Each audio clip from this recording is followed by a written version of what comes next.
In today's video, I am going to explain anatomy of coracoid process. Coracoid process is this part. This is part of scapula. This is an anterior part scapula. This is, tiny bony landmark. However, there are many connective tissues. There are many muscles around coracoid process.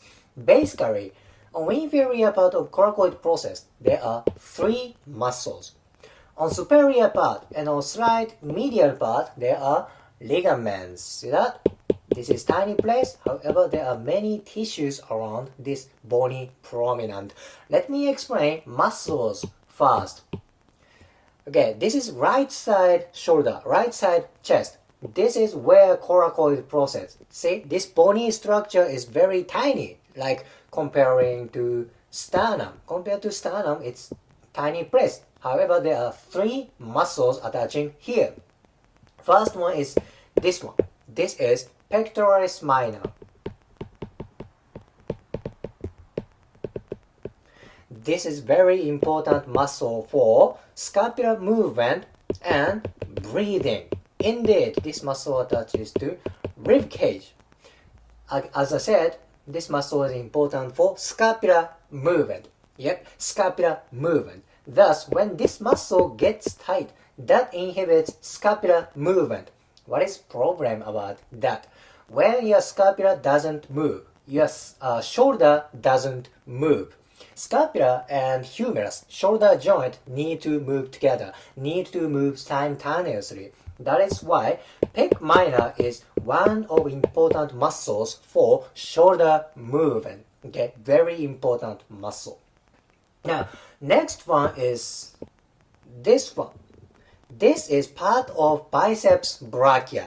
This fiber is biceps brachii short head.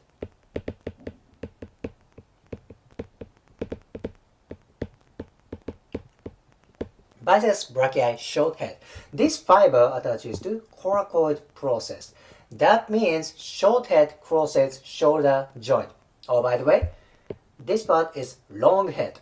Long head also attaches to scapula. Thus, biceps crosses shoulder joint. That means biceps brachii can move shoulder joint, not only for elbow joint. The most famous function of biceps brachii is elbow flexion, right? Elbow flexion. Then if you see attachment, if you see origin of biceps brachii, now you can understand this muscle can move shoulder joint. Then part of biceps attaches to coracoid process. This is important landmark. This is number 2. Number 3 is deep to biceps brachii, short head. This is it. This is deep muscle. This is coracobrachialis. Coracobrachialis. It's simple, right? It attaches to coracoid process and humerus. Brachialis indicates humerus, coracobrachialis. This is also important muscle for shoulder movement. Why is that? Because that originates from coracoid process, then it inserts to humerus. Thus, this muscle also crosses shoulder joint. Biceps and coracobrachialis are kind of minor shoulder muscles, don't you think? Main shoulder muscles are like pec major, deltoid, rotator cuff, teres major, latissimus dorsi. These kind of famous big muscles. Compared to these kind of famous muscles, biceps and coracobrachialis, that sounds kind of minor, right? However, they are important. Particularly, biceps is freaking important.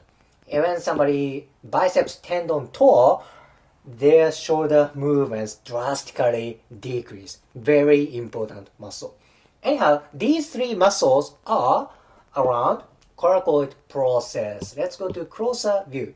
See, this is coracoid process. Pec minor, biceps short head, and coracobrachialis.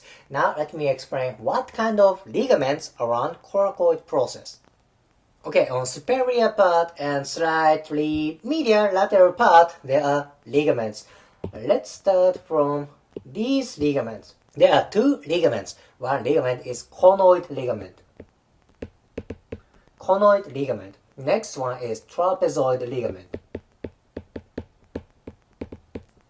Conoid ligament and trapezoid ligament together, it is called coracoclavicular ligament.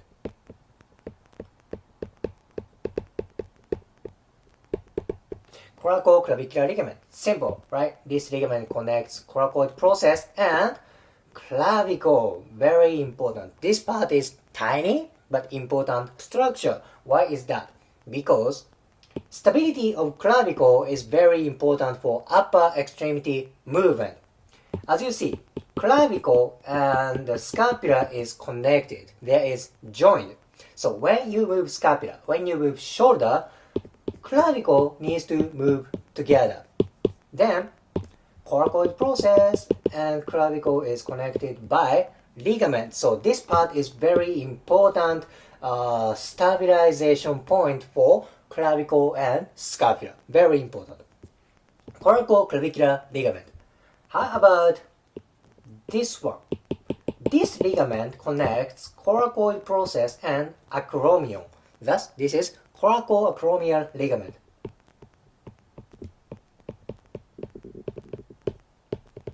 Coracoacromial ligament. Wait a minute. Acromion is part of scapula. Coracoid process is also part of scapula. Why does this ligament connect same bone? Usually, ligament connects two or more different bones, right? Like coracoclavicular ligament that connects coracoid process, scapula, and clavicle. Like other ligaments in human body, like ACL, anterior cruciate ligament, that connects femur and tibia. Why does this ligament connect same bone?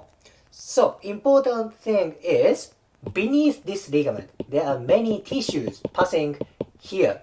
So, one of the functions of coracoacromial ligament is to hold tissue beneath this ligament. This is not a kind of bone stabilizer. This is kind of a holding tissue beneath running this ligament. This is coracoacromial ligament.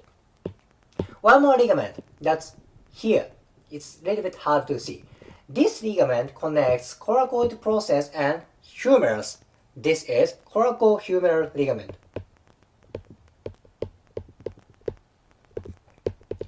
Coracohumeral ligament in anatomy book. It looks like this ligament originates from lateral tip of coracoid process, like this, if you see this orientation in two dimension. But in reality, actually, this ligament originates from deep medial part of coracoid process, like this. So, this is a real orientation.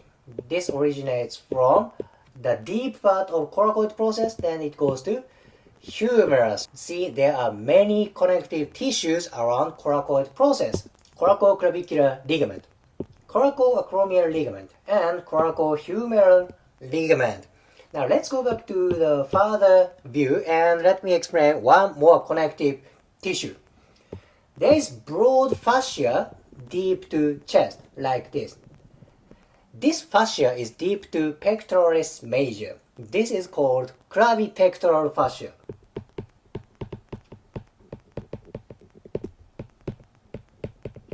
Clavipectoral fascia. So it sounds like it has relationship with clavicle and chest area. Indeed, this fascia covers whole part of chest area, then it goes to clavicle. This fascia is important connection for clavicle and anterior neck, then it can go to axilla and humerus, upper arm. Very important terminal for myofascial connection. Then, part of clavipectoral fascia attaches to coracoid process. Thus, you can say coracoid process is important terminal for myofascial connection, muscle attachment, and ligament attachment. This is such tiny bony landmark, however, very important bony structure. If you liked today's video, please hit the like button, comment, and subscribe. See you next video.